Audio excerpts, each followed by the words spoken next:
Salut à tous et bienvenue dans le live numéro 9 sur le compte We Are Thunder FR. C'est Pierre qui vous parle.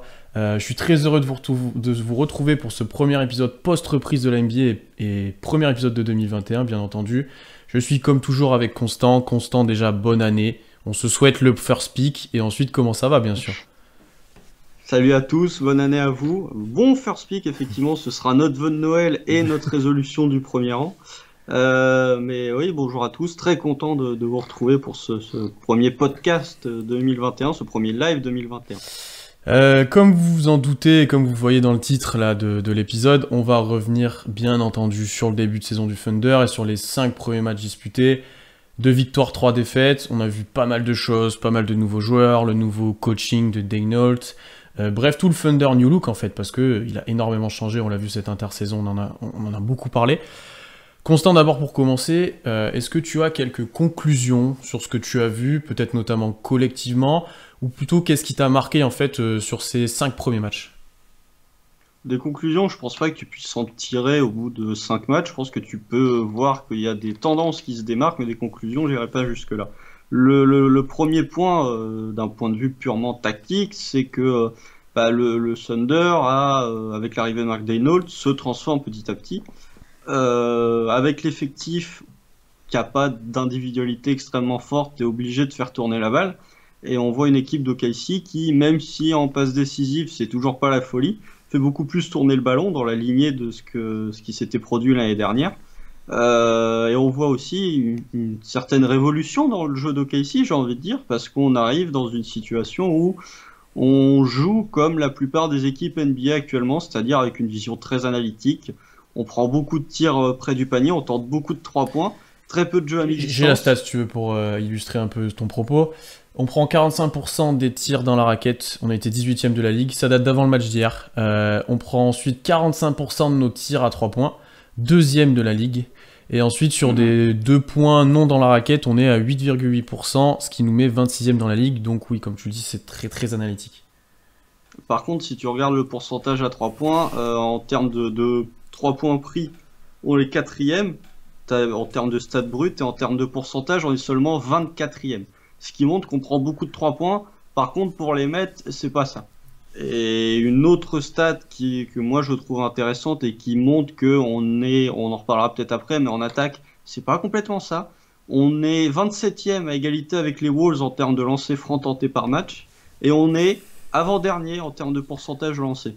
Donc que ce soit les tirs à 3 points ou les lancers francs, pour l'instant, c'est pas la folie.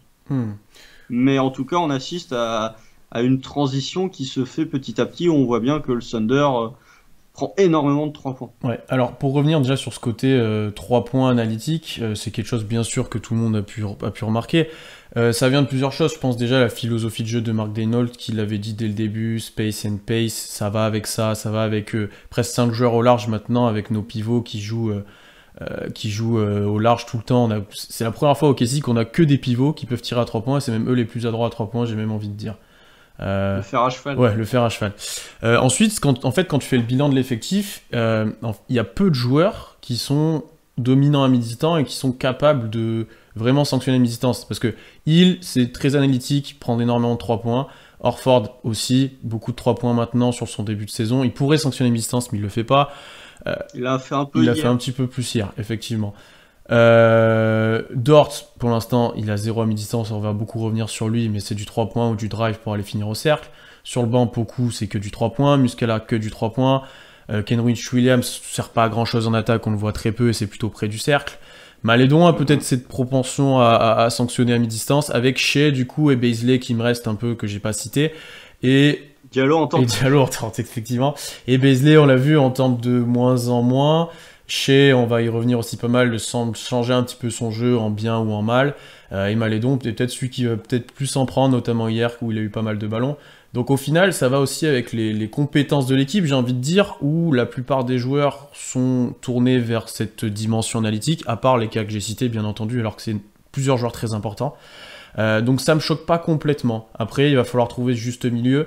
Là où parfois on en a abusé sur certains matchs, notamment où il n'y avait pas de solution près du cercle, on s'est cantonné à faire du 3 points, on a voulu forcer. C'était pas forcément la bonne solution, surtout de par du manque d'adresse. Moi, ce que j'ai relevé, par contre, comparé à toi, je sais pas si tu en as parlé, c'est en défensivement, c'est pas élite. Il y a des difficultés, notamment physiquement. Moi, c'est ça qui m'embête. J'en avais parlé en preview et j'ai l'impression que ça se confirme. Alors, quand Horford joue pas, c'est encore pire. Mais physiquement, sous le cercle, on est vraiment en manque de, mine de rien, d'Adams, qui était un corps assez important. Nerlens Noel, qui est en sortie, surtout aussi en sortie de banc. Ça manque un petit peu de physique dans la raquette. Ça se voit au rebond où Beasley a du coup un rôle super important, comme on avait un peu prévu.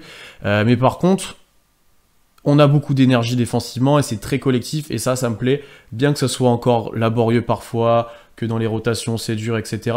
Il y a une vraie envie qui se dégage, je trouve, sur ces premiers matchs, donc à part celui contre les Pélicans où c'était assez compliqué.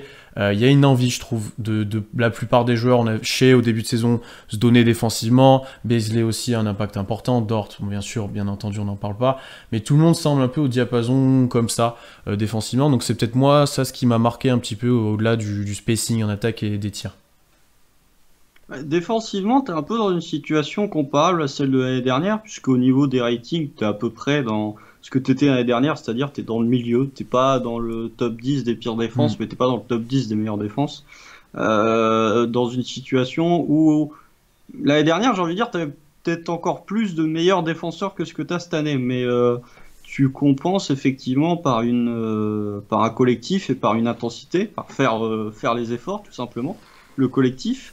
Mais effectivement, on l'a vu, les deux matchs contre le Magic, plus le match contre les Pélicans, dès que ça a commencé à pénétrer dans la raquette et dès que nos adversaires ont commencé à jouer près du cercle, c'est difficile de tenir. Et le match hier face au Magic est encore plus flagrant parce que non seulement on prend à 36 de Vucevic, mais en plus de ça, on a laissé au Magic 15 rebonds offensifs, ce qui est beaucoup quand tu laisses 15 rebonds offensifs et ce qui montre bien que même si Beasley fait un taf, on reviendra après, plutôt intéressant en rebond, je trouve qu'il soulage pas mal l'équipe et qu'il est plutôt actif. C'est l'un des seuls qui est vraiment capable de prendre un rebond et qui peut de temps en temps faire du bien à cette défense de KC. Shea en prend un petit peu pour son poste, c'est plutôt correct, mais c'est pas suffisant à t'assurer des rebonds défensifs. Non, mais surtout quand tu as vécu pendant des années avec Westbrook en tant que meneur, au niveau des rebonds, des guards qui prennent des rebonds, tu connais bien, mais... Beaucoup aussi un petit peu quand il a le rôle de Beasley après quand il remplace Beasley, en fait, il prend exactement les mêmes rebonds, donc c'est un peu ce rôle-là. Mais Diallo en prend beaucoup. Mais je te dis, défensivement, je trouve qu'on défend pas si mal que ça la ligne à 3 points. Ouais. Mais c'est vraiment l'extérieur, enfin à l'intérieur où on est en grande difficulté. Parce qu'à Horford, même si je l'aime bien, il commence à se faire vieux et le physique tient pas toujours. Muscala, Beasley, non, peut-être pas Beasley, mais Muscala, Poku, c'est des intérieurs qui, même s'ils se donnent, ont pas forcément les qualités physiques nécessaires pour arrêter des gros intérieurs.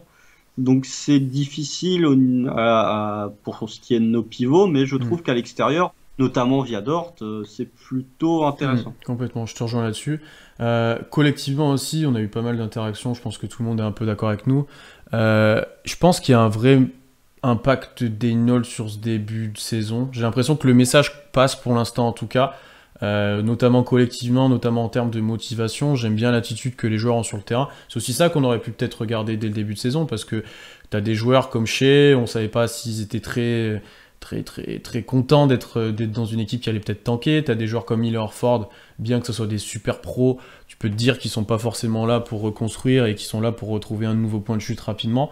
Là, je suis très convaincu dans les attitudes, dans les messages. Quand tu vois Horford qui met un dagger hier et qui célèbre ça, quand tu vois comment ils ont l'air de se comporter avec Shea, comment il est avec tous les autres joueurs, de ce qui ressort dans la presse, même Shea qui a l'air vraiment déterminé, même hier quand il mettait pas les tirs, quand il faisait les passes décisives, sur tous les N1 qu'il donnait, il allait célébrer avec Beasley par exemple.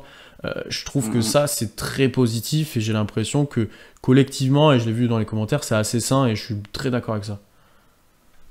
Après, tout est une question de timing aussi. Quand on fait ce live, on a vu le match face au Magic, avec une deuxième mi-temps où en attaque, là pour le coup, on a vu des choses qui m'ont vraiment plu. Il y avait du mouvement de balle. Là, tu voyais que les joueurs s'amusaient en attaque, ce qui n'était pas forcément le cas cette saison. si on avait fait ce live 2 jours plus tôt, juste après la défaite face aux Pélicans, est-ce qu'on aurait tenu le même discours? Bah après, t'avais quand même les premiers matchs qui étaient plutôt bons, parce que celui contre Charlotte, on fait une bonne perf, on craque complet dans le clutch, mais on est largement au-dessus de cette équipe-là.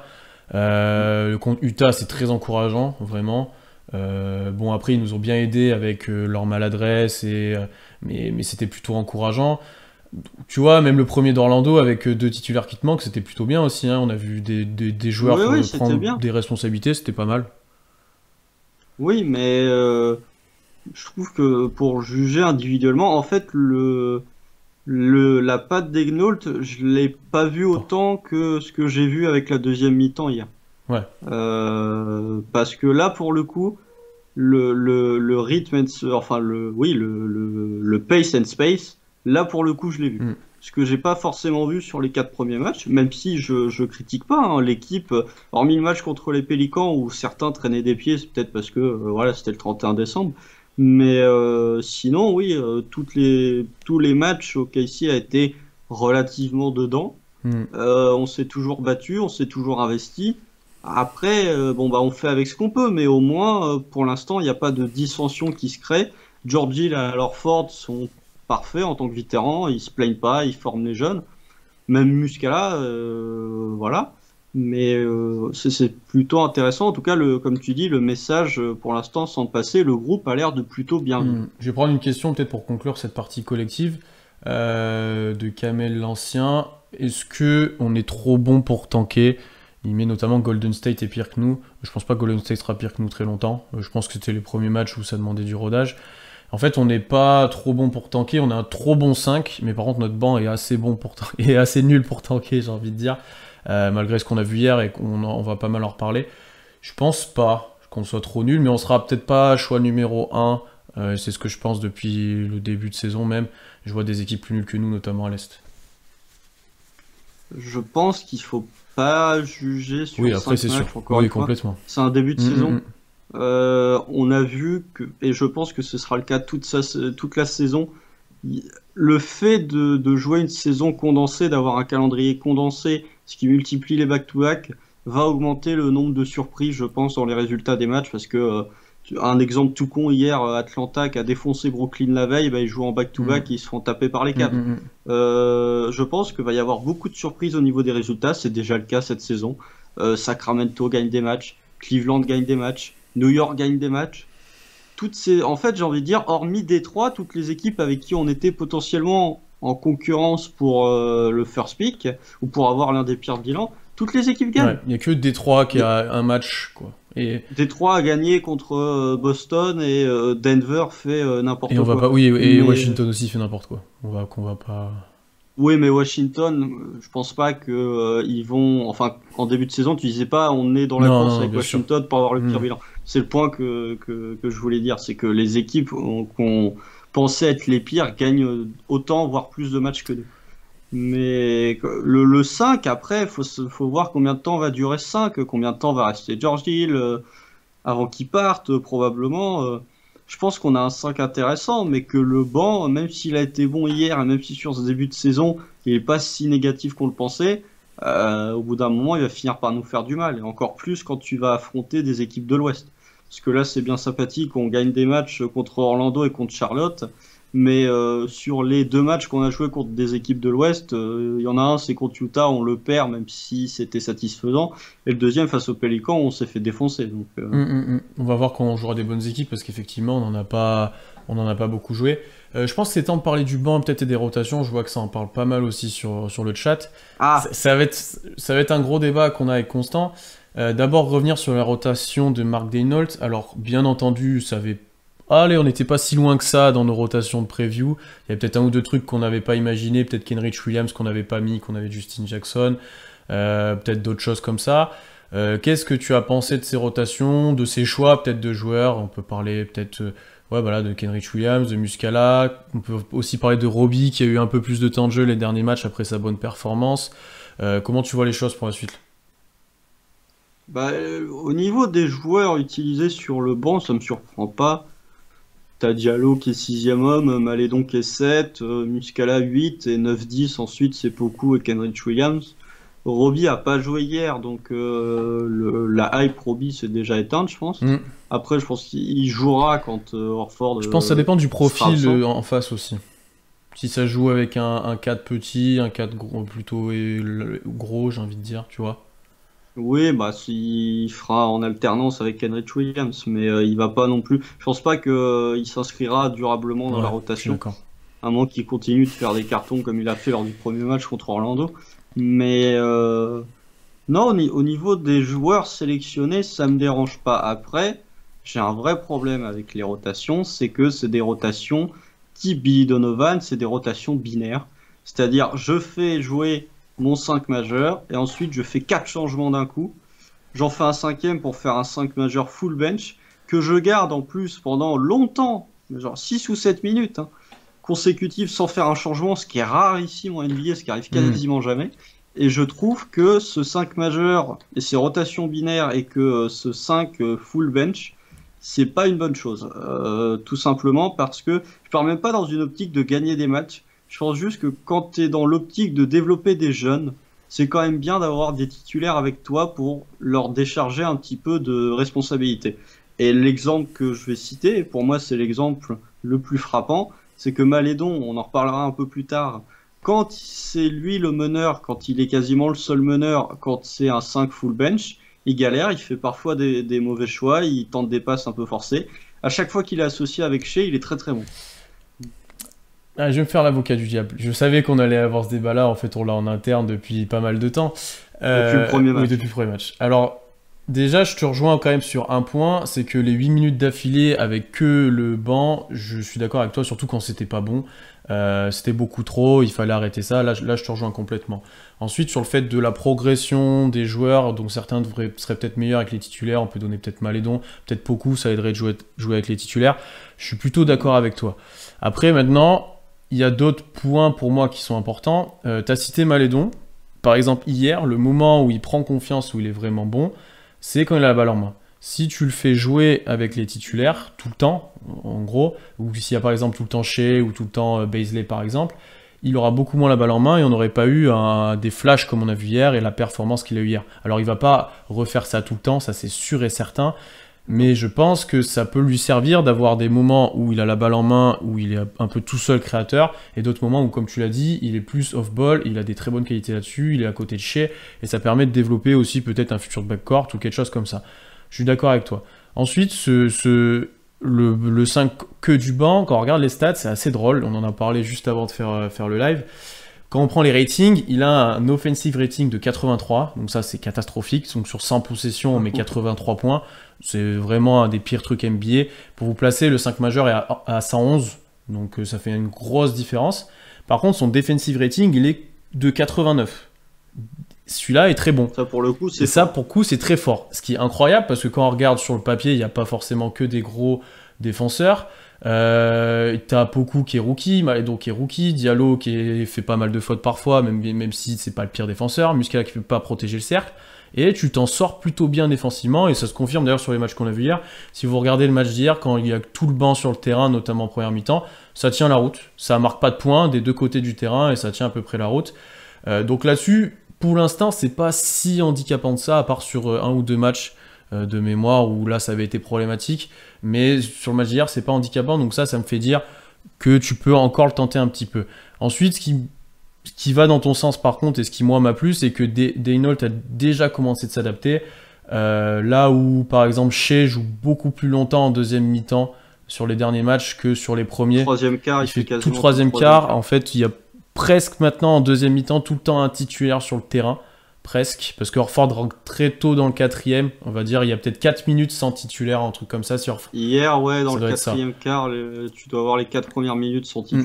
Normalement, tu fais pas ça. Donc ça commence, tu vois, il a commencé de s'adapter là-dessus, donc je suis pas complètement contre ça, et ensuite, ça permet à certains joueurs de s'exprimer, moi c'est ça le premier truc. Alors je suis d'accord, ça tiendra pas la route sur des bons bancs, ça aidera pas à gagner des matchs, mais je suis pas aussi dur avec toi que tu l'es par rapport à Degno, tu vois, je crains pas ça autant, ça me dérange moins que toi. Après les 8 minutes d'affilée, ouais, là par contre c'était abusé. Mais moi, ça me dérange. Ce qui me dérange principalement, c'est les 8 minutes Ouais, d'affilée. ouais. tu regardes les matchs en NBA, généralement, tu as 2-3 minutes en début de deuxième quart où effectivement, tu as, un 5 majeur full bench. Mais 6 ou 7 minutes d'affilée, quoi. Et c'est pas arrivé une seule fois, hein. C'est pour ça que je le souligne. Hier, c'était encore le cas, hein. Donc, moi, je trouve que c'est trop long. Et même dans une optique de pas jouer la win, je trouve que même reposer tes starters, genre 8 minutes de suite, ils s'assoient pendant 8 minutes, bah, suffit que, je sais pas, moi, Bazley soit un peu chaud dans le premier quart, il sort, en 8 minutes, il a largement le temps de refroidir. Après, ce qui t'aide à faire ça, enfin à faire les 8 minutes sans le banc, c'est que Horford et Hill jouent pas tant que ça, mais ça c'était prévisible, ils jouent 28 minutes en gros, donc déjà t'as moins de rotation, c'est que Shake a un gros temps de jeu, parce que Bazley Dort c'est autour de 30, ouais, autour de 30, 32 max, quoi, et si Dort avait un peu de faute ces temps-ci, donc tu vois, ça aide aussi à faire ça, donc je suis d'accord avec toi que les minutes c'est trop, mais je suis pas complètement opposé à voir ça, et je pense que de toute façon on va le voir toute la saison. Ouais, après, tu vois, on est dans une saison, on expérimente. Moi, j'aimerais bien voir plus de séquences où les remplaçants jouent avec les titulaires. Ouais, genre, est-ce qu'on a vu un backcourt George Hill Malédon depuis le début de saison? Je pense pas. Je pense pas parce qu'il rentre que avec Shea, c'est Malédon qui prend les minutes de Hill. Non, je pense pas. Alors qu'on l'a vu en pré-saison, en plus, c'est ça qui est... Oui. Est-ce qu'on a vu un Poku Horford? Peut-être celui-là. Parce que Poku à un moment a joué avec les titulaires, mais pas longtemps. Peut-être qu'on l'a vu. Mais ce serait 2 minutes. Ce serait 2 minutes. On dit voilà, peut-être qu'on l'a vu. Donc c'est vraiment, on n'est pas sûr de l'avoir vu.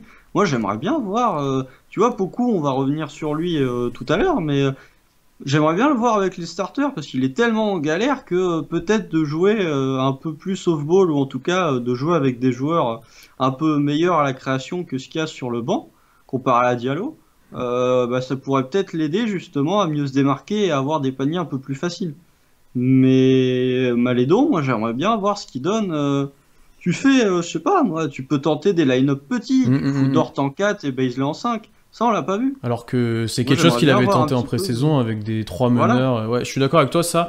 C'est peut-être un point qu'on avait mentionné en preview. On voulait qu'il tente des choses. Pour l'instant, il est resté assez cantonné à sa stratégie de départ, même à ses rotations de départ. Il a même remplacé des titulaires absents par des joueurs qui étaient hors de la rotation pour pas changer le banc, avec Jackson et Roby. C'est quelque chose qu'on aurait pu prévoir aussi, ça. Donc, ouais, ça là-dessus, je suis plutôt d'accord avec toi, par contre. Plutôt d'accord avec toi. Alors, on va peut-être faire maintenant des petits focus individuels. Je vois que dans le chat, ça s'affole déjà sur Poku. On va y revenir, on va revenir un peu sur les rookies. Calmez-vous. Calmez-vous, doucement, on a le temps. On a le temps sur Poku. Il y a des points inquiétants, mais calmez-vous. Oui, il a eu une semaine. Laissez-le lui laisser du temps.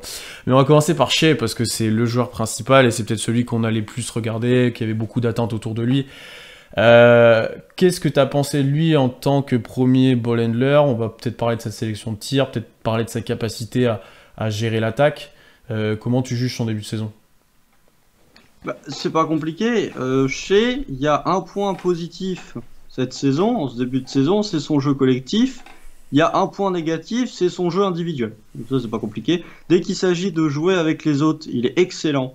Je trouve qu'il a fait des progrès très rapidement à la création et je pensais pas le voir à ce niveau-là. Cette saison, il est déjà, enfin, il tourne à 7 passes de moyenne.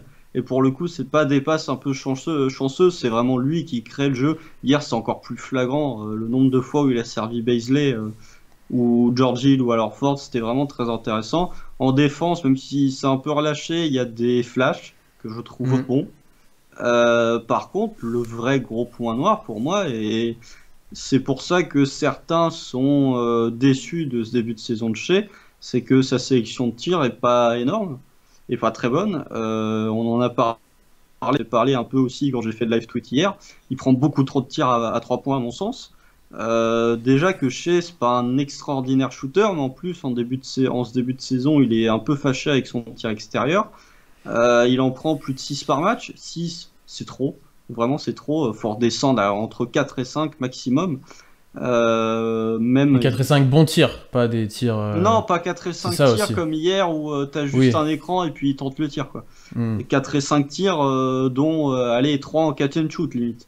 Mais Voilà, et il pénètre pas autant. Alors, comme je t'ai dit juste avant, il a pas les coups de sifflet. Pour moi, il y en a quelques-uns où il devrait avoir des coups de sifflet, ce qui pourrait peut-être justement l'encourager à retourner un peu plus au cercle. Mais après, les équipes sont au courant que Shea, il vit quasiment sous le cercle, parce que tu vois Ouais. le match contre les Pélicans, l'accès au cercle pour Shea, il est fermé. Tu vois hier, il est trappé sur certaines séquences. Donc c'est à lui de s'adapter, mais je trouve que autant l'adaptation d'un point de vue collectif, elle est bonne parce que même hier, quand il est en manque de réussite sur son shoot, bon bah il s'obstine pas à continuer à tirer, il crée pour les autres, c'est ce qu'il a fait en deuxième mi-temps. Par contre, sa création de tir individuel laisse à désirer, et c'est le dernier point que je vais soulever, c'est que chez je peux comprendre pourquoi certains sont déçus de ce début de saison parce que en fait, sur un match, c'est un peu Dr Jekyll et Mr Hyde. T'as des moments où il va être très bon. Notamment, bah, la deuxième mi-temps contre Utah, il est excellent. La deuxième mi-temps hier, il est excellent aussi, où il va faire très peu d'erreurs. Par contre, t'as des moments, t'as des séquences d'une dizaine de minutes ou d'une mi-temps où il va vraiment pas être bon et il va pas faire les bons choix. Non, je te rejoins complètement sur ce que tu as dit. Je pense que tu as dit la plupart des choses. C'est problématique cette proportion qu'il a peut-être un peu trop tiré à 3 points sur le début de saison. Euh, En cause, moi je mettrais aussi, ben, Le lui système, il hein. va, pardon? Le J'ai système pas... d'Egnault. Oui, le système d'Egnope, et aussi le fait qu'il n'y ait plus, il y ait plus Chris Paul, il n'y ait plus Schroeder, il n'y ait plus tout le monde autour. Parce qu'en fait, il a un traitement maintenant de star défensivement. Mm. Comme tu l'as dit, il est trappé. Comme tu l'as dit, il le cible sous la raquette, il l'empêche de driver. Donc c'est pour ça il prend en partie beaucoup de tirs à 3 points et même moins de mi-distance. C'est que la raquette lui est vraiment fermée. Donc là, ça aide vraiment pas et ça aide pas ce qu'il y a autour non plus parce que là, il y a que lui à cibler presque offensivement en termes de création. Parce que Georgie il en a, mais les défenses le craignent largement moins que chez, le craignent beaucoup plus sur Le du tir à 3 off-ball. points en spot-up. Ouais. Donc c'est vraiment lui qui est ciblé tout le temps par le meilleur défenseur, tout le temps par du blitz sur les écrans par exemple. Mm. Donc c'est assez problématique pour lui. Après, comme tu l'as dit, c'est encourageant la fin de match d'hier parce que il voit qu'il est pas adroit. Il voit que c'est compliqué pour lui d'aller au cercle, donc il commence à faire des passes et à créer pour les autres. Et de faire ça, en fait, ça a aussi débloqué son jeu à lui, parce que on l'a vu après une fois que Horford commençait de mettre dedans, que Bazley sanctionnait les défenses sur des coupes, etc. Il y avait plus d'espace aussi pour Shea, et qu'il y a eu un ou deux N1, un gros N1 à la fin Ah, il y là, en a un, ouais. qu'il a vraiment relancé. Il a eu des fautes avant, un ou deux drives. Là-dessus, c'était vraiment bon. Donc je suis surpris, mais c'est en fait dans le scoring qui déçoit un petit peu. Et par contre, sur les passes, là, je suis dans la gestion de l'attaque, dans la création.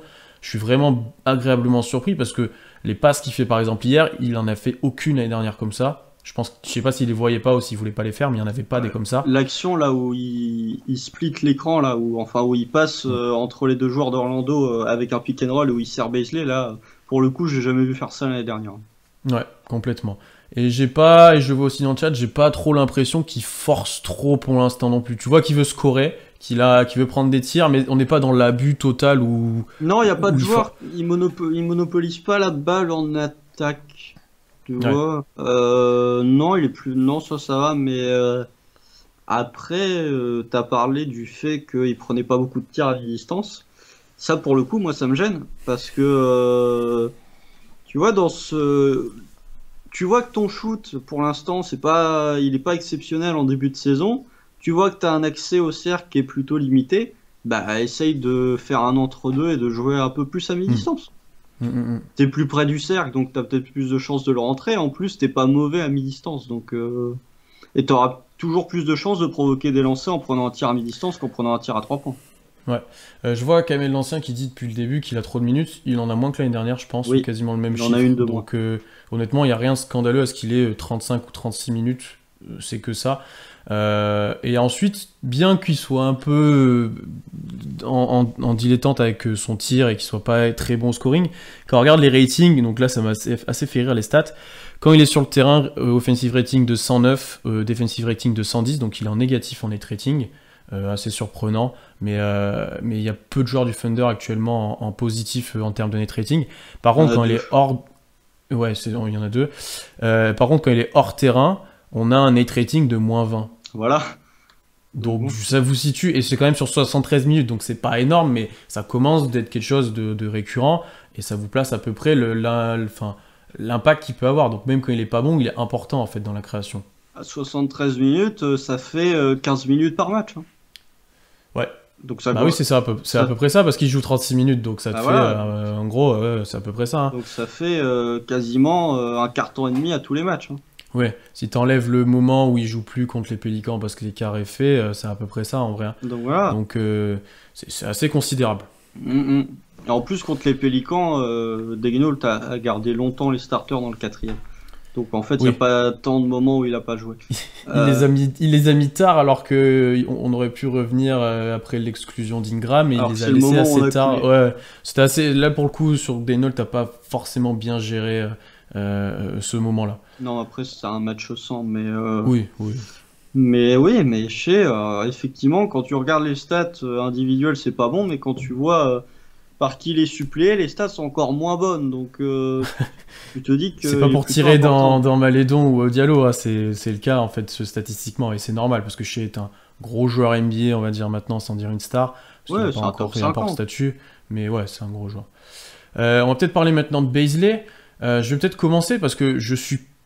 Alors, il y avait une grosse hype dans notre preview sur Bazley et j'ai pas été forcément convaincu de son niveau sur les premiers matchs, à part celui d'hier où bien sûr, là on a retrouvé le joueur que moi je veux voir en Bazley. Alors il n'avait pas été adroit avant, on sentait qu'il forçait ses tirs, il avait du mal à trouver son rythme. En fait, il n'était pas à l'aise, je pense, pour l'instant, dans ce nouveau jeu prôné par Daigneault. Il cherchait un peu son rôle. J'aimais bien, par contre, son côté défensif, sa capacité à prendre des rebonds, à relancer tout de suite. Il était plutôt agressif vers le cercle aussi. Mais par contre, c'était offensivement, je le reconnaissais pas vraiment, en fait, même de ce qu'on a vu de la pré-saison. Hier, beaucoup mieux dans les tirs, beaucoup mieux dans les drives et aussi dans le jeu sans ballon. Il y a son N1 sur la passe de Shea. Il y a un moment, le pull-up qui prend à mi-distance en sortie d'écran, là, qui était vraiment intéressant. Et ça, je pense que toi aussi, ça t'a plu. Ah oui. Par contre, son côté créateur que vous avez prôné avec Solal, qu'on salue, dans la preview, moi, il est inexistant. En fait, je vois qu'il peut le faire, mais il le fait pas. Et je le vois pas le faire cette année, alors que ça pourrait être une solution ou pas, mais c'est vraiment le gros doute que j'ai sur lui. Est-ce il peut vraiment développer ce côté-là? Pour l'instant, on l'a pas vu. Je pense qu'il peut le développer, mais ça va prendre plus de temps que ce qu'on avait pensé Ouais. avec Solal. Pour ce qui est de Bazley, je suis peut-être un peu moins déçu que toi. Et encore une fois, c'est une question de timing, parce que si on avait fait ce live avant le match d'hier soir, je pense que j'aurais été beaucoup plus critique avec Bazley. Mais ces deux premiers matchs sont bons. Je crois qu'il est en double-double sur les deux. Le premier, il est en 15-10 sur le deuxième, je sais plus en combien il est, mais ça doit être un double-double aussi. Il a eu deux matchs qui étaient des matchs sans, mais ça a relativisé parce que le match face au Magic, le premier, Horford n'est pas titulaire et tu vois que Bazley, il fonctionne bien quand il y a Horford à côté de lui. Mm. Et le deuxième, de toute façon, tout le monde a été mauvais. Enfin, le match face au Pélican, tout le monde a été mauvais, donc c'est pas juste lui. Après, il y a des points dont tu as parlé et sur lesquels je suis d'accord.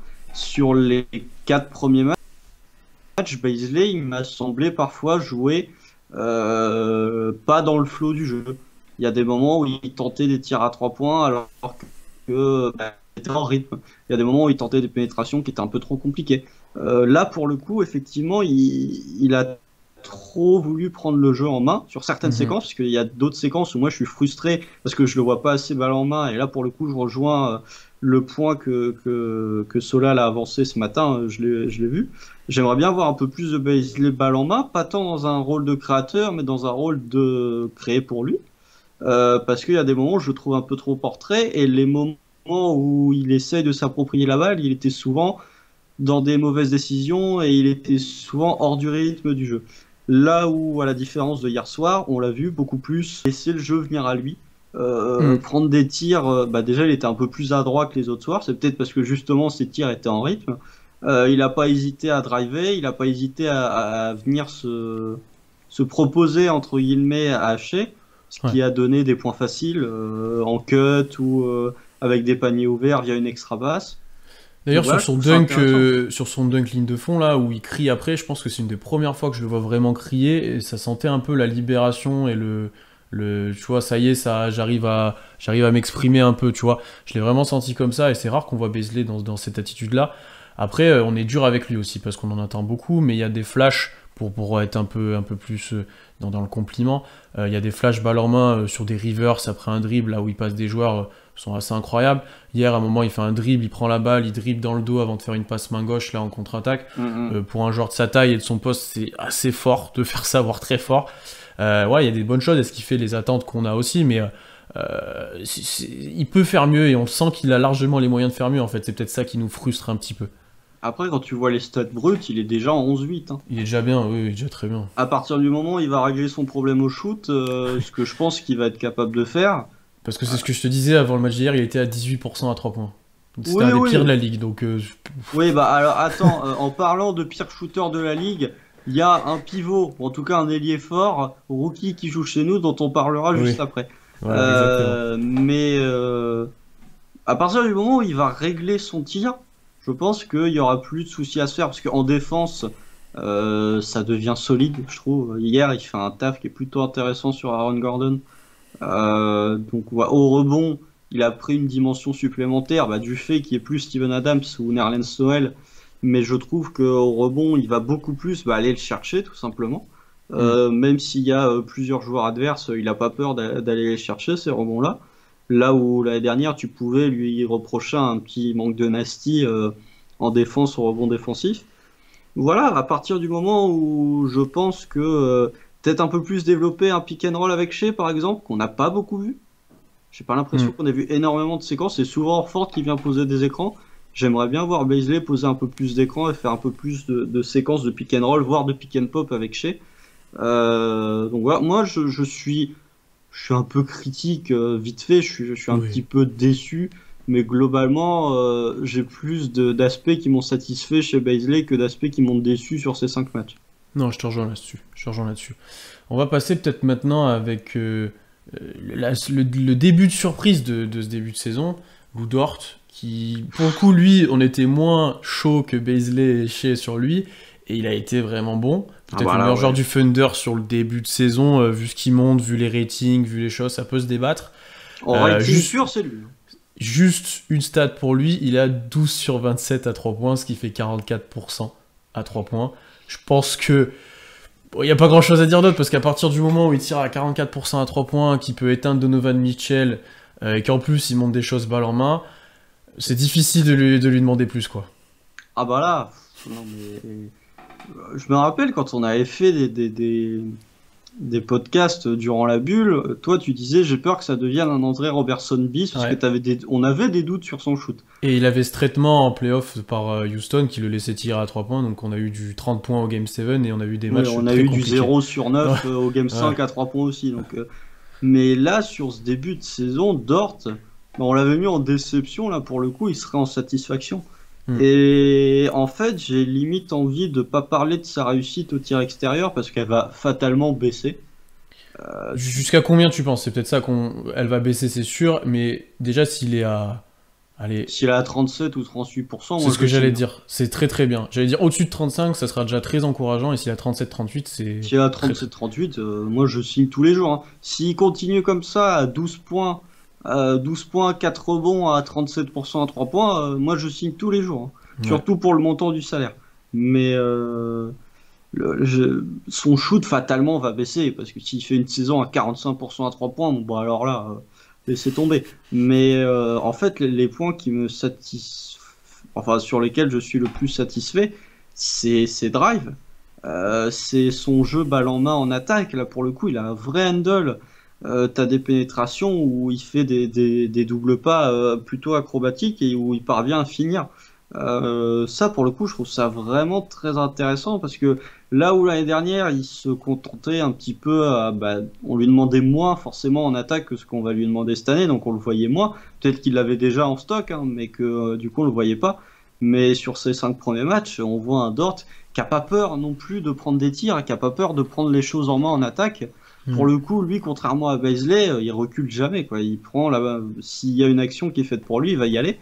Et c'est un point que je trouve très intéressant, parce qu'en attaque, on s'attendait pas à le voir aussi bon aussitôt.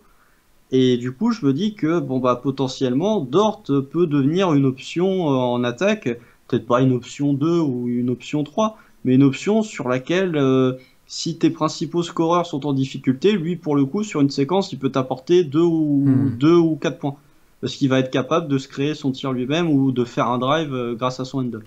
C'est sûr que s'il confirme ce qu'il montre là depuis le début de saison, donc au-delà du pourcentage bien sûr, mais dans les drives, dans ces choses-là, vraiment intéressant. Et une chose qui l'aide du coup forcément dans ses drives et qui l'empêchait peut-être de s'exprimer un peu plus l'année dernière, c'est que personne sortait sur lui. Là cette année, quand il commence à en prendre 5 par match et qu'il en met au moins 2 ou 3 par match, et ben les défenseurs commencent de sortir sur lui parce qu'il y a du scouting, parce qu'ils viennent d'en prendre un ou deux, et ils se disent bon on va peut-être sortir sur lui. Enfin contre Utah, il commençait d'être très chaud, t'étais un peu obligé de sortir sur lui, et du coup lui il a les capacités de poser un petit peu la balle sur le parquet en dribblant et d'aller finir près du cercle. Alors c'est pas élite, c'est pas chez en termes de toucher, mais son côté athlétique l'aide bien à finir là-dessus quoi. Et après défensivement, je pense qu'on parle même plus de lui parce que enfin. Suffit de voir ce qu'il a fait sur Donovan Mitchell. Hein. Ouais. Après, c'est ce que je te disais avant le live, il a pour moi de plus en plus un profil d'attaquant qui lui convient, c'est-à-dire Mitchell, des postes 2 athlétiques, mais pour lesquels il a les répondants physiques. Il a un peu plus de mal sur les joueurs un peu plus longs, plus grands. Alors Ingram, toi, c'est plus 4, etc. C'est un 4. Mais c'est lui qui défendait un peu dessus, il avait un peu plus de mal. J'ai hâte de le voir contre du Paul George, par exemple, ou du Kawhi, quand on jouera les Clippers, ce sera intéressant. Hâte de le voir contre Miami aussi, là, dans le prochain match, s'il est sur Butler ou sur... ça sera intéressant à voir. Et j'ai un peu plus de mal avec lui, mais ça, c'est aussi une défense collective, mais sur du off-ball, où il est moins bon pour passer à travers les écrans quand il court après un joueur que quand il a la balle en main, en fait. J'aime vraiment le voir sur le joueur qui a la balle et lui rendre la vie compliquée, en fait. Après, c'est vraiment des goûts de riches, j'ai envie de dire, parce qu'on est vachement exigeant pour un mec qui est non drafté sophomore. Non drafté sophomore qui a un contrat de 1 million par an. Ouais, mais même pas le contrat, tu vois, j'en parle même pas, parce que ça, après, c'est du management, c'est du business. Mais je pense que en défense sur le porteur de balle, Dort, il est top 10, top 5 NBA. T'as Michael Bridges qui fait un taf de fou, là, le début de saison de Michael Bridges en défense, il est incroyable. Ben Simmons qui est au-dessus de presque tout le monde aussi. Ben Simmons, moi je ne dis rien, mais pour le T-Poy, attention à lui. Mais après, ça se dépend parce que selon les... Ouais, c'est élite, parce que selon les fanbases, après, le classement est trop dur à faire, mais selon les postes, mais c'est élite, c'est sûr et certain. Tu vois, en fin d'année, il peut être genre dans la course pour une des deux all-defensive. Ouais, après il y aura du smart, ça va être chaud je pense quand même, mais dans le futur il en sera pas loin, c'est sûr et certain. S'il continue à Donovan Mitchell, en interview post-game, ça a été le premier à dire que Dort il était trop chiant à attaquer. Et effectivement, mais après tu vois, Brandon Ingram c'est un joueur all-star aussi, offensivement qui est très fort, c'est difficile de le tenir. Pas que pour Dort, hein, pour n'importe quel défenseur NBA. Et comme tu as dit, face aux zombies de Miami, j'ai envie de dire, spécial dédicace aux fans du Heat qui, bizarrement, on entend moins depuis le début de saison. Mais face à Butler, face à Tyler Hero, par exemple, face à Duncan Robinson, moi j'aimerais bien le voir, voir face à des shooters qui vont jouer principalement off-ball, hormis Butler. Je suis pressé de voir comment il va réagir parce qu'effectivement, la défense sur un joueur qui joue off-ball, c'est peut-être le point sur lequel il peut encore progresser. 2 points pour conclure sur Dort que je vois un peu dans le chat. C'est sûr que le bilan collectif et la défense moyenne collective va pas l'aider à être dans les All Defensive Team. Je suis d'accord avec vous, ça participe à ça. Ensuite, il prend un peu de faute débile, ça aussi je suis d'accord. Ça fait 2 matchs qu'il est pas vraiment en fall trouble, mais tu peux pas le gérer comme tu le voudrais vraiment. Tu dois un peu faire gaffe. Il prend des petites fautes bêtes des fois. Si il est en fall trouble, il prend 3 fautes rapidement. Mais hier, il est presque, mais tu peux pas. Je crois qu'il joue peut-être un petit peu moins au début parce qu'il en prend un peu vite. Mais c'est aussi dû à l'impact physique qu'il met, quoi. Ça va avec. Donc, suffit qu'il se fasse un peu piéger par du Terence Ross, par exemple. Ça devient beaucoup plus compliqué. Et ça va être ça qui est intéressant aussi de voir sur des joueurs off-ball qui ont tendance à se jeter sur lui sur des tirs à 3 points, sur des choses comme ça. Oui, et puis c'est aussi parce que les arbitres NBA sifflent un contact pour n'importe quoi et que tu peux plus le défendre, mais ça c'est un autre débat. Mais ouais, après à voir comment il va gérer ses fautes, mais tu vois, le match contre Utah, Donovan Mitchell, il le tient parfaitement, quoi. Ouais, non, mais là-dessus c'est une masterclass.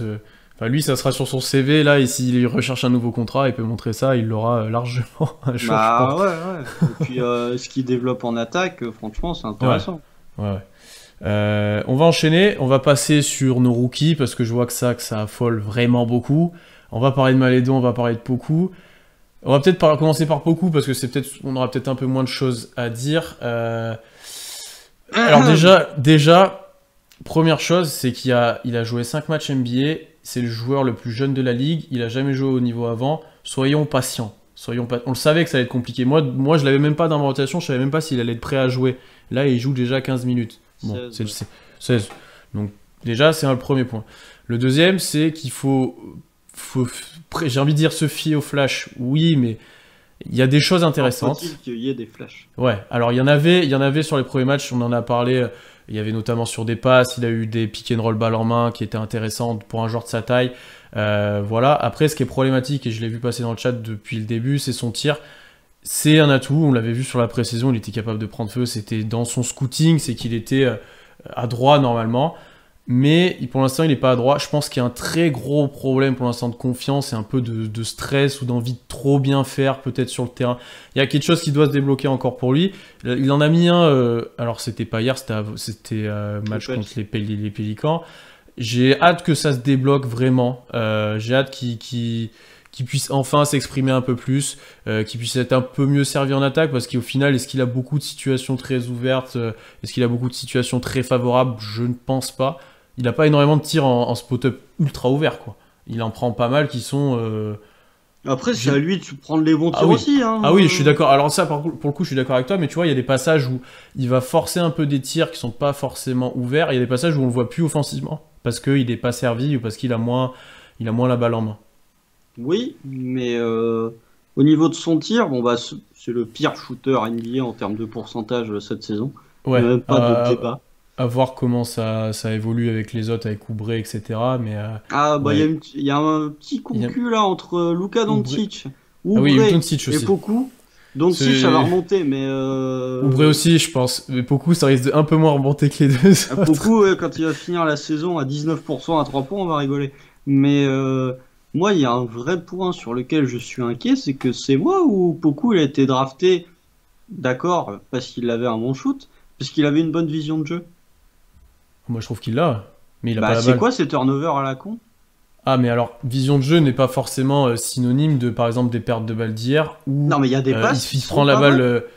Il y en a qui sont pas bonnes, mais il y en a où tu te dis, ok, il y en a peut-être 2 ou 3 dans l'effectif qui peuvent la faire. Et de sa taille en NBA, il y en a peut-être très peu. Tu vois, c'est ça. Mais après, pour le coup, sur les depuis le début de saison, il tourne à 2 et quelques turnovers par match. Ouais. Après, pour le coup, là, je suis d'accord avec toi que sur les derniers matchs, c'est moins encourageant presque que ce qu'on a vu au début en pré-saison. Et que balle en main, c'est un peu plus compliqué. Tu vois qu'il commence à prendre... il perd confiance, il stresse. Je pense qu'il a du mal à s'exprimer. Il voit que ça marche pas comme il voudrait, je pense. Moi, je trouve pas qu'il perd confiance. Il continue à shooter, même quand ça rentre pas, il continue. C'est vrai. Je sais plus combien de 3 points il en prend par match. Je crois que c'est 4. Il en prend pas mal, hein. Attends, je vais te dire ça tout de suite. Comme ça, on sera complet. Il en prend. Vas-y. Je vois en commentaire par rapport au drive, par rapport aux fautes qu'il n'arrive pas à provoquer, il fait 88 kilos. Et c'est un gros point. C'est un gros point négatif en fait par rapport à ses drives. Pour l'instant, il n'a pas la capacité physique à résister au contact, à aller jusqu'au cercle, à résister aux joueurs. Donc ça l'empêche vraiment sur les drives d'aller provoquer. Et avant de reparler de son tir, défensivement, je le trouve moins négatif que je pensais. Il prend des rebonds, il a mis quelques contres. Il se cache un peu en défense, par contre, ça c'est clair et net. Mais il est moins négatif que prévu, j'ai envie de dire. Ça va, ouais. Après c'est pas flamboyant. Non, c'est pour ça que je dis moins négatif, c'est pas... Voilà, mais... Non, mais je te dis, moi, c'est le tir, c'est court à chaque fois, donc je sais pas, bois du lait, mange du fromage, quelque chose, renforce les os. Mais non, je te dis, moi, j'ai vu des turnovers où c'était des passes qui étaient forcées, et où là, j'étais en mode, normalement, t'es censé avoir une bonne vision. Il y a des flashs qui sont intéressants, mais il y a des moments aussi où la passe est pas bonne. Elle est juste pas bonne. Ouais. Non, je suis d'accord. Mais après, voilà, on verra bien ce qu'il fera. Normalement, Poku, dans n'importe quelle autre équipe et dans n'importe quelle autre saison, il sera en G-League. Oui. Sauf que là, on est tellement dans une reconstruction que du coup, il se retrouve avec du temps de jeu. Sinon, ça serait une ball ou où il jouerait pas d'un an, il le laisserait au frigo le temps qu'il s'entraîne, quoi. Ça serait C'est vraiment ça. ça. Donc, Donc, je veux bien défoncer un rookie qui a 19 ans, enfin qui vient d'avoir 19 ans, qui est pas prêt et qui a joué que 5 matchs. Je veux bien dire que c'est déjà un bust. Mais calmez-vous quand même. Attendez ouais. un peu. Un rookie, ça Et, se juge pas au bout de 5 matchs, hein. Encore moins et, beaucoup. et justement, regardez les images de maintenant et on regardera les images en mai ou en avril, je sais pas quand la saison se termine. Je pense qu'il y aura je pense qu'il y aura une grosse différence. Je pense qu'il y aura une grosse différence. Alors que ça bug. Mais regardez les images de Baisley au premier match de saison régulière et au dernier de la bulle. Hmm.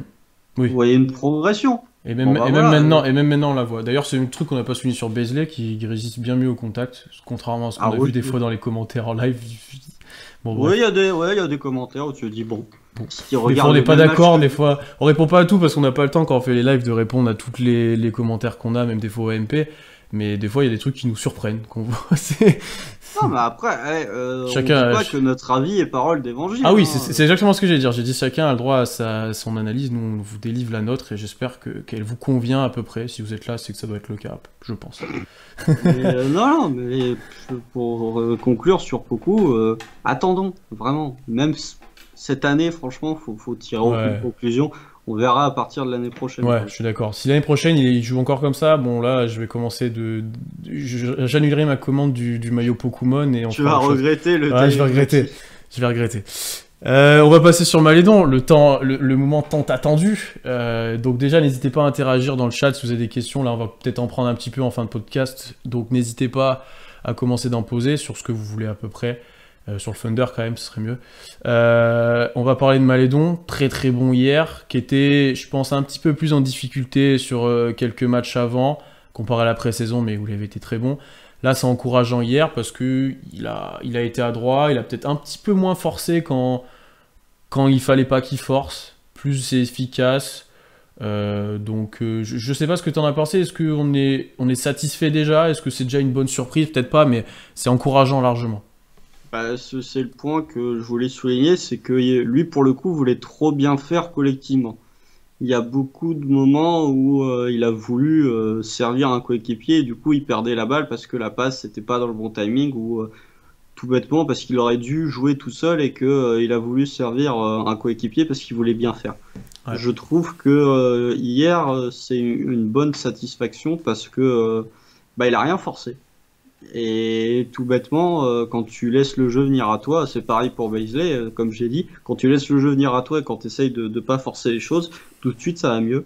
Je trouve que il a déjà un bon QI basket. Il a vraiment une vision de jeu qui est beaucoup plus haute que la plupart des rookies de 19 ans. Oui. Mais Regardez Cole après- Anthony hier en face. Oui, bah, si tu veux aller encore plus loin, regardez Michael Carter-Williams, hein. Regardez Markel Fultz aussi, hein, mais, Bon, après, ouais, bon, c'était un match pour Fultz par exemple qui est un peu meilleur cette année, mais ouais, oui, je non, suis mais d'accord avec toi. Je suis d'accord regardez avec toi. Koh Oui, Lanta, oui. mais on va pas rentrer dans des comparaisons Non. franco-françaises parce que on compare pas les mêmes situations, pas les mêmes rôles, mais Killian Hayes a pas la vision de jeu pour l'instant qu'a Malédon. Alors les situations sont différentes, hein. Quand tu passes d'Alorford d'un côté à Mason Plumlee de l'autre, forcément tu as moins de chances de créer. Ouais. Mais bon, toujours est-il que Malédon il est très satisfaisant sur ce début de saison. Hier, il fait un vrai gros match. Ce Ouais. qui lui a justement, et là on a vu un petit peu d'adaptation de la part de Daigneault, ce qui lui a valu un extra time supplémentaire sur le parquet où il a pu jouer avec les titulaires.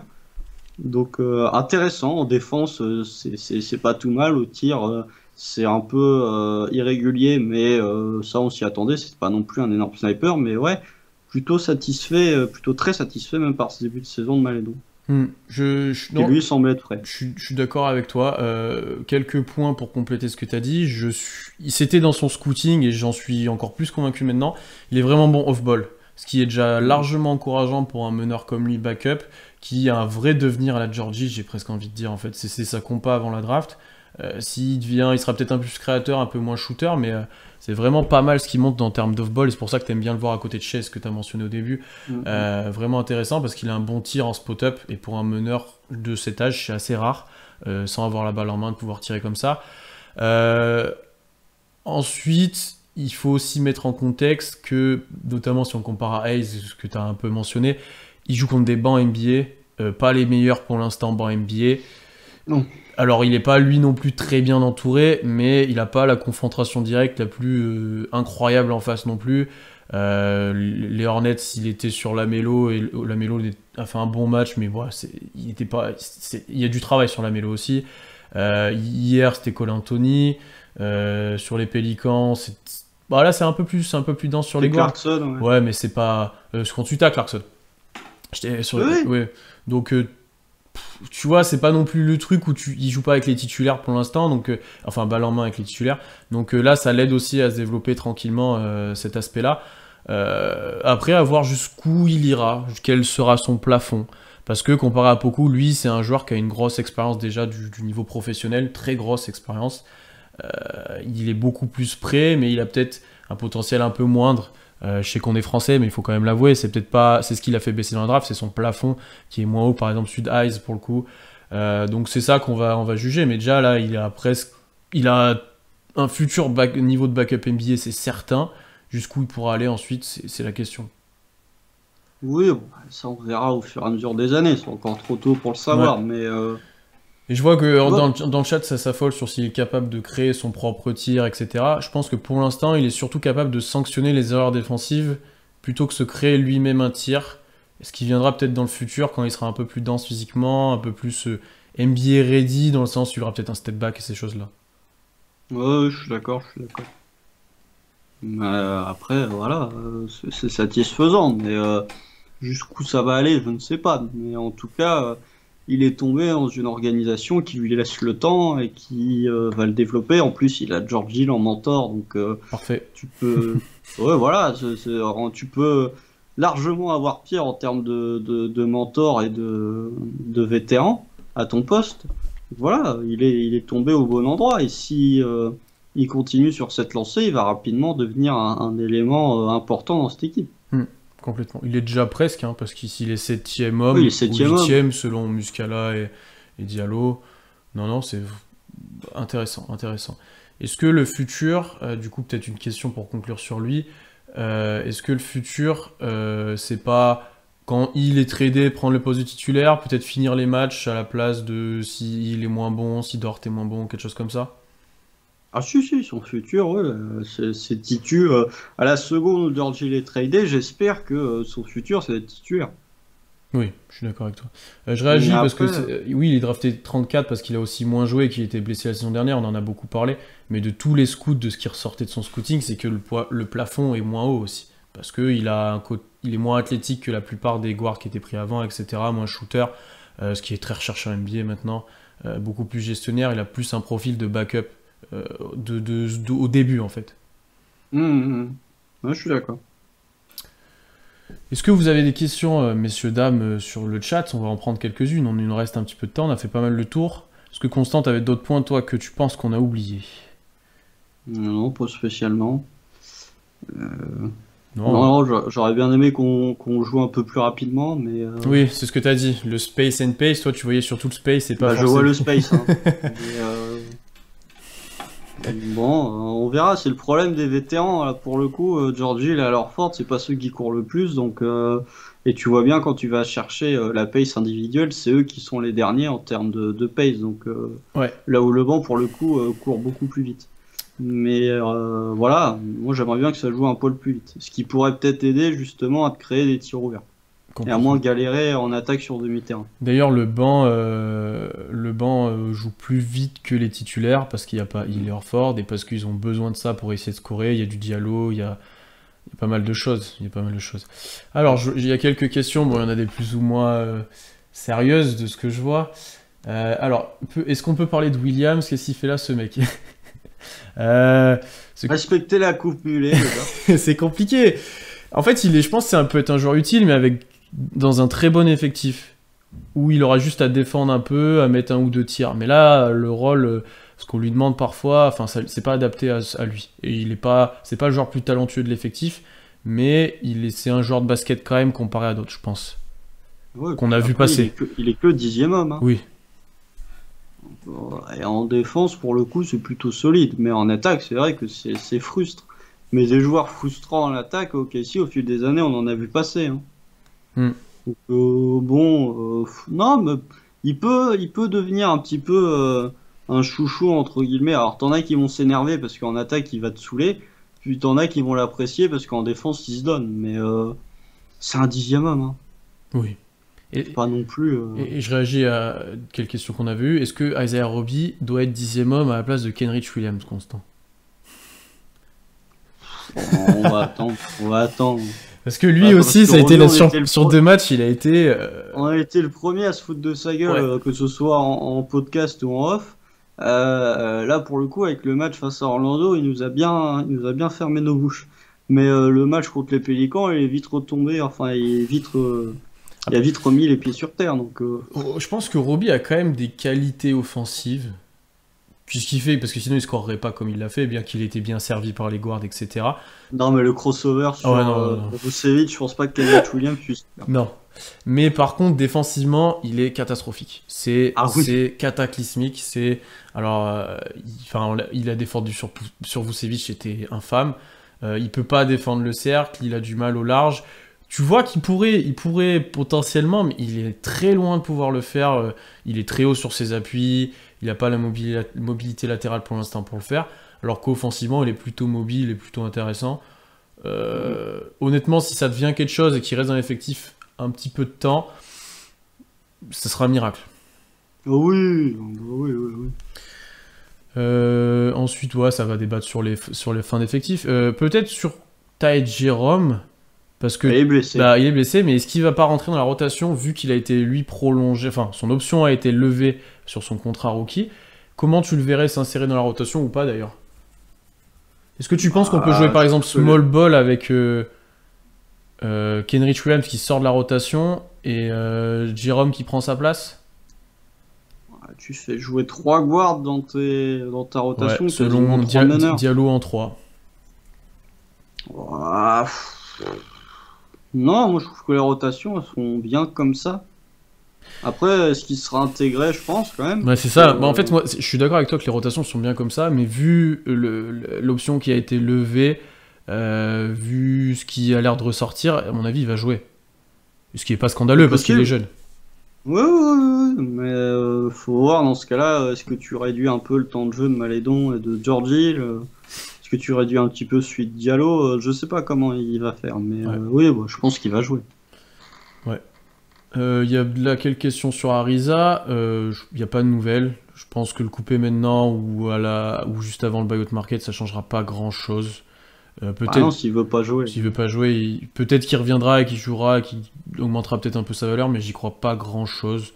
Au final, pas grand-chose. Ça va pas changer grand-chose hein, qu'il soit coupé maintenant ou plus tard. Non. Pas mal de questions sur un transfert de Hill, peut-être à Brooklyn. Qu'est-ce que t'en penses toi, ou comment tu verrais les choses pour lui? C'est peut-être encore un poil trop tôt pour dire quand est-ce qu'il va être tradé. Moi, je pense qu'il sera tradé avant la deadline, surtout s'il continue à cartonner comme il le fait actuellement. Je pense aussi. T'as des équipes qui vont dire non mais ça en sortie de banc il nous le faut. C'est clair que Brooklyn, avec la perte de Spencer Dinwiddie, ils en ont besoin. Quoique, comme Steve Nash fait une Billy Donovan, c'est-à-dire qu'il fait starter des joueurs qui d'habitude jouaient pas pour justement conserver Caris LeVert sur le banc, t'as peut-être un peu moins besoin de George Hill que si LeVert était passé starter. Après, t'as des équipes qui potentiellement auraient besoin de George Hill. Je pense que du côté de Dallas, c'est pas fou le début de saison de Dallas. Je pense que George Hill, ça pourrait bien t'aider. Je sais pas, des équipes comme Denver, ils ont besoin d'un intérieur, mais je sais pas, Boston, Jeff Teague, il est pas fou non plus. Alors ok, il te manque Kemba Walker, mais serait bien content d'avoir un George Hill en sortie de banc. Pour parler avec Alan d'envergure, pas mal, fan de Boston aussi, George Hill il signe, je pense, les 2 pieds de main surtout avec la trade exception qu'ils ont, c'est largement faisable.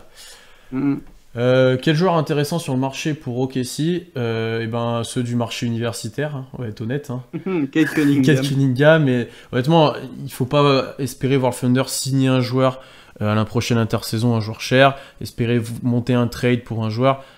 On va attendre la draft, c'est clair et net, précis. Oui.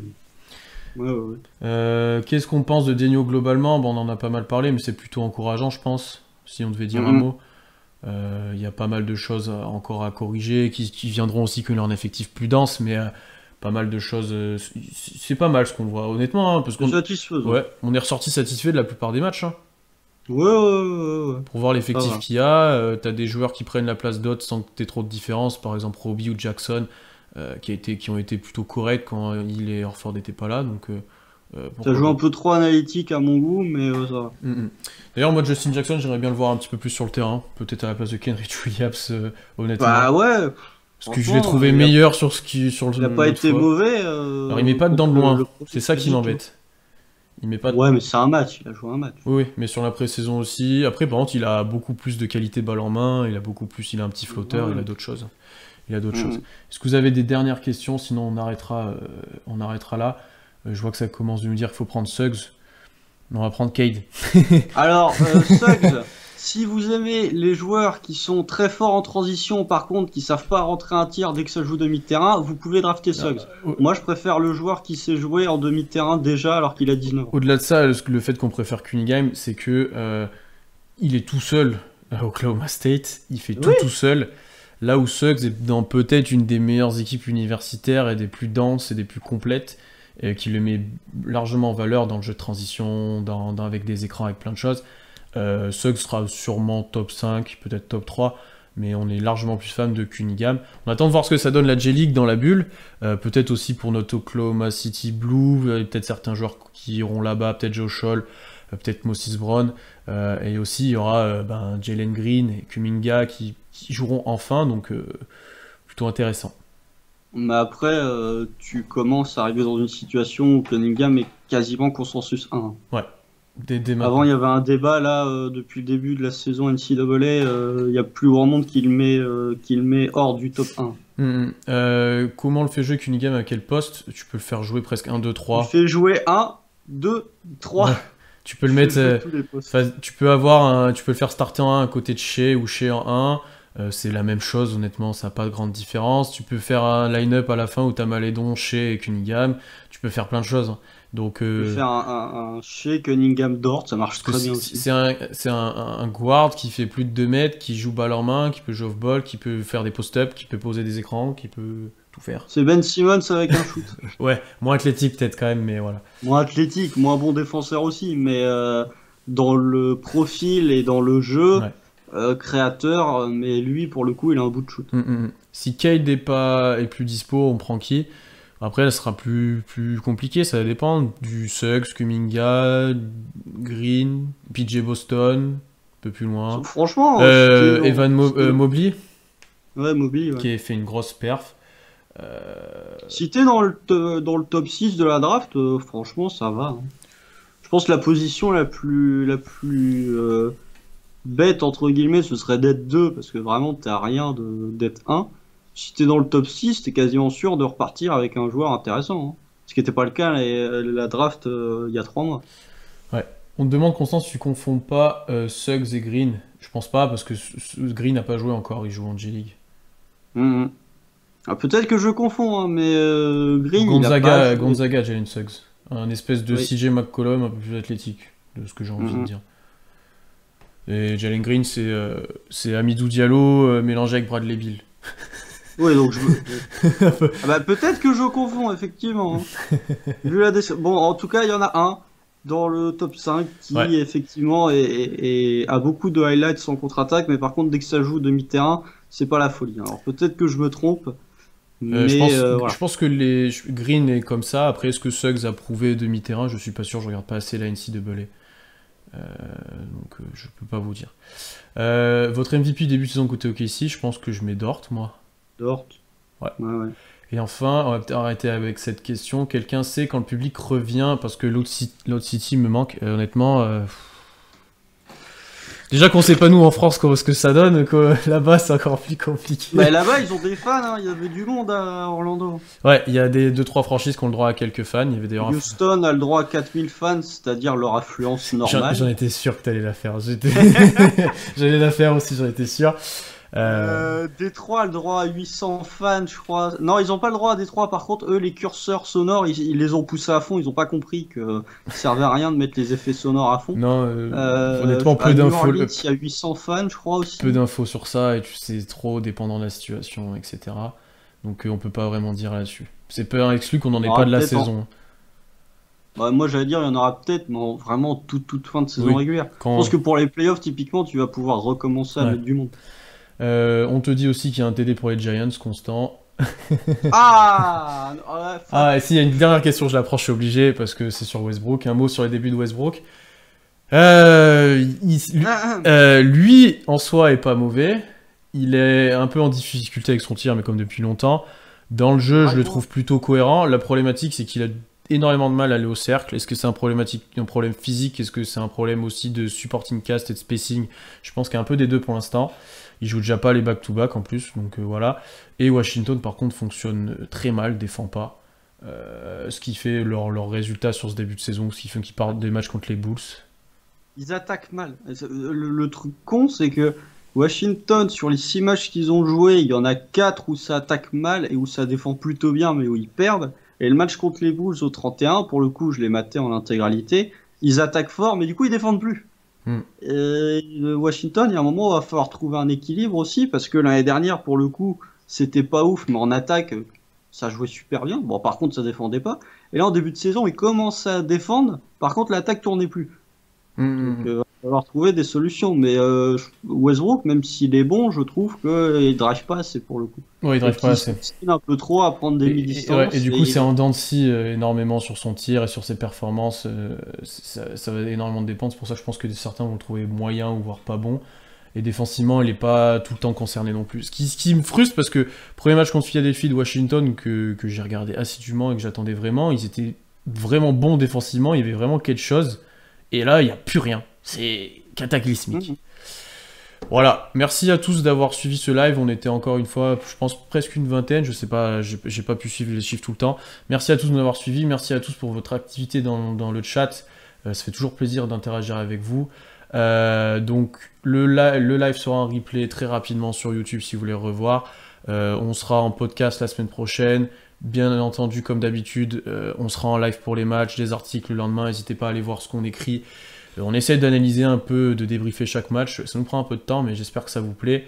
N'hésitez pas aussi à interagir avec nous sur le compte Twitter. On nous dit qu'on était 30, et ben c'est très très bien. Et voilà, on se retrouve très vite. À bientôt et salut à tous. Salut.